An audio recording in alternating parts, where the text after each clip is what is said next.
નમસ્કાર મિત્રો, ભૂખ્યા સુધી ભોજન પહોંચાડવું એ જ મારો ધ્યેય છે. ભાઈ અત્યારે હું આવી ગયો છું પીપળી ગામમાં, તાલુકો લીમખેડા, જિલ્લો દાહોદ. એવા મારા ભાઈ સમાન એવા મારા ભાઈએ મને કાલે કોલ કર્યો સવાર કે ભાઈ આપણા ગામમાં એક વિધવા દાદીમાં છે.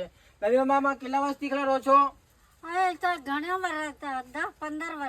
જો મિત્રો 15 વર્ષથી દાદીમાં એકલા રહે છે. એમના માટે સામાન કીટ દાદીમા માટે ભાઈ સાડી લઈને હું આવી ગયો છું મિત્રો.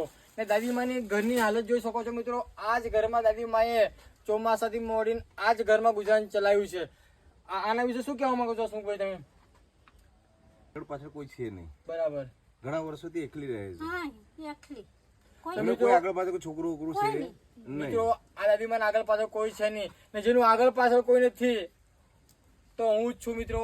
તમે જોઈ શકો છો હું બધા જ ગામે ફરું છું, જેનું આગળ પાછળ કોઈ છે નહીં એના માટે જ દોડી રહ્યો છું. એટલે આ વિડીયો જેટલો શેર થયેલો કરજો. જય માતાજી.